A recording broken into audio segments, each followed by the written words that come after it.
देशवासियों पर petrol diesel की बढ़ती कीमत का बोझ कम करने के लिए केंद्र सरकार ने एक्साइज ड्यूटी में कमी की थी।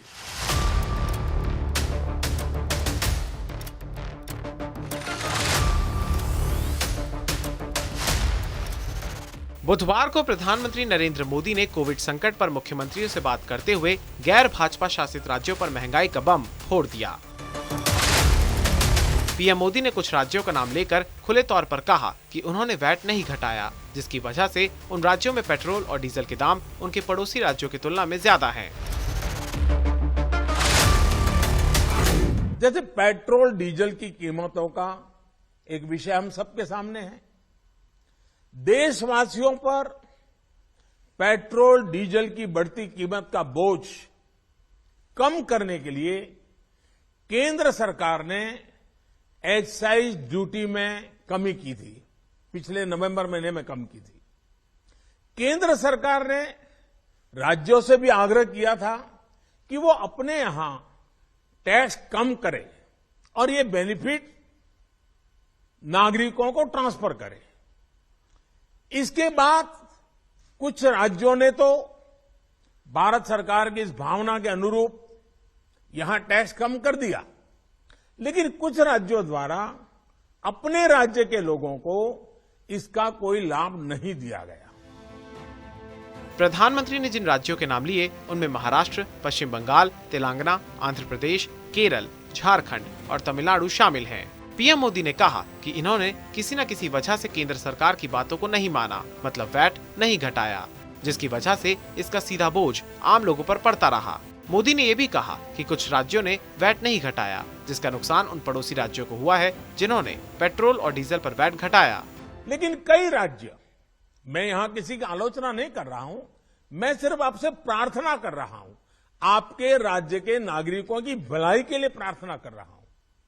अब जैसे उस समय 6 महीने पहले कुछ राज्यों ने बात को माना, कुछ राज्यों ने नहीं माना। अब कई राज्य जैसे महाराष्ट्र, पश्चिम बंगाल, तेलंगाना, आंध्र प्रदेश, तमिलनाडु, केरला, झारखंड, किसी न किसी कारण से उन्होंने इस बात को नहीं माना और उनके राज्य को, नागरिकों को बोझ कंटिन्यू रहा। प्रधानमंत्री ने वैट कम करने वाले राज्यों को आड़े हाथों लिया, तो भला वो भी कैसे शांत रह सकते थे। महाराष्ट्र के मुख्यमंत्री उद्धव ठाकरे ने केंद्र पर भेदभाव करने का आरोप लगाते हुए कहा कि सबसे ज्यादा टैक्स देने वाला राज्य महाराष्ट्र है, लेकिन केंद्र सरकार हमसे भेदभाव कर रही है। तो वहीं पश्चिम बंगाल की मुख्यमंत्री ममता बनर्जी ने कहा कि प्रधानमंत्री की मीटिंग एक तरफा थी, उन्होंने मुख्यमंत्रियों की नहीं सुनी। इसके अलावा दीदी ने प्रधानमंत्री पर एक तरफा बातें करके भ्रम फैलाने का आरोप भी मढ़ दिया। पब्लिक का पॉकेट से खाली पेट्रोल और डीजल का ऊपर, मैं डोमेस्टिक गैस का बात नहीं कहा, मैंने टच नहीं किया। खाली पेट्रोल और डीजल पे मोदी जी का इनकम हुआ है 17 लाख 17.3 लाख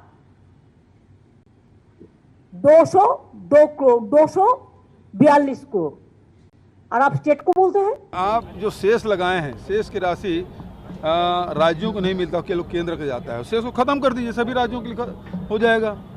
दूसरी बात यह है कि वेट है वो अलग अलग राज्यों में अलग अलग है, तो हम अपने सीमावर्ती राज्यों में जितना पेट्रोल डीजल की कीमत होगी उसके हिसाब से हम लोग, चाहे उड़ीसा हो, चाहे झारखंड हो, मध्य प्रदेश हो, महाराष्ट्र हो, इसका अध्ययन करके हम लोग कम, पिछले समय भी कम किए थे, उससे समतुल्य किए थे। आगे भी यदि कम होता है दूसरे राज्यों तो हम लोग भी कम करेंगे। सवाल इस बात का है कि आप रेट बढ़ाएं और राज्यों को कम करने कहें, ये बात तो समझ नहीं आती। और यदि कम करना है तो सेस जो लगाए हैं, 2 साल से सेस लगा हुआ है, 4% सेस ले रहे हैं, वो राज्यों को मिलता नहीं, उसका हिस्सा नहीं मिलता। 42% एक्साइज ड्यूटी का राज्यों को देते हैं, ये प्रधानमंत्री जी ने कहा, लेकिन आंकड़े बताते हैं कि कभी आपने एक्साइज ड्यूटी जो 42% राज्यों को देना है वो पूरा नहीं दिया। जो बिगर भाजपा शासित राज्य है उनके मुख्यमंत्री की एक वेदना है कि प्रधानमंत्री ने जिस तरह से कर मार्गदर्शन किया है, वो तो कोरोना के बारे में जो स्थिति पैदा हुई है देश में, उस बारे में वो मीटिंग बुलाई थी, लेकिन वो पूरा ट्रैक चेंज हो गया और एक तरफा डायलॉग हो गया, ऐसा ममता जी का कहना है। और जहां बीजेपी के मुख्यमंत्री नहीं है, उनके बारे में प्रधानमंत्री जी का अलग रवैया।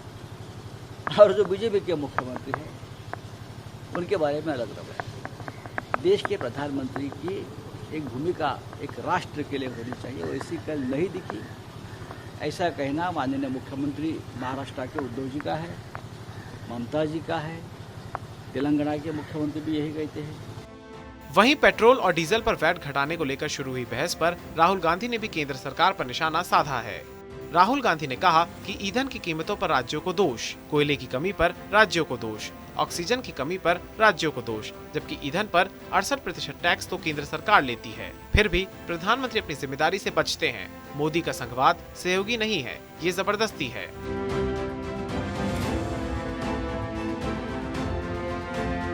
इन सब के बीच केंद्रीय मंत्री हरदीप सिंह पुरी ने पेट्रोल और डीजल पर वैट की दरों को लेकर राज्य सरकारों को आड़े हाथों लिया है। उन्होंने भाजपा शासित और गैर भाजपा शासित राज्यों की तुलना करते हुए आंकड़े भी पेश किए और गुरुवार को कई ट्वीट्स के जरिए विपक्ष को तगड़ा जवाब दिया। पुरी ने कहा कि महाराष्ट्र सरकार ने ईंधन कर के रूप में 2018 से 79,412 करोड़ रुपए कमाए हैं। इस वर्ष 33,000 करोड़ रुपए कमाने की उम्मीद है, यानी कुल मिलाकर 1,12,757 करोड़ रुपए। लोगों को राहत देने के लिए उसने पेट्रोल और डीजल पर वैट क्यों नहीं घटाया? हरदीप पुरी ने अपने अगले ट्वीट में कहा कि यदि विपक्षी सरकारें आयातित शराब की बजाय ईंधन पर टैक्स कम करें तो लोगों को सस्ता तेल मिलेगा। उन्होंने कहा कि महाराष्ट्र सरकार पेट्रोल पर 32 रुपए 15 पैसे प्रति लीटर, जबकि कांग्रेस शासित राजस्थान ने 29 रुपए 10 पैसे प्रति लीटर टैक्स लगाया। वहीं भाजपा शासित उत्तराखंड 14 रुपए 51 पैसे प्रति लीटर और उत्तर प्रदेश 16 रुपए 50 पैसे प्रति लीटर टैक्स लेता है। विरोध प्रदर्शन करने से ये तथ्य नहीं बदल जाएंगे।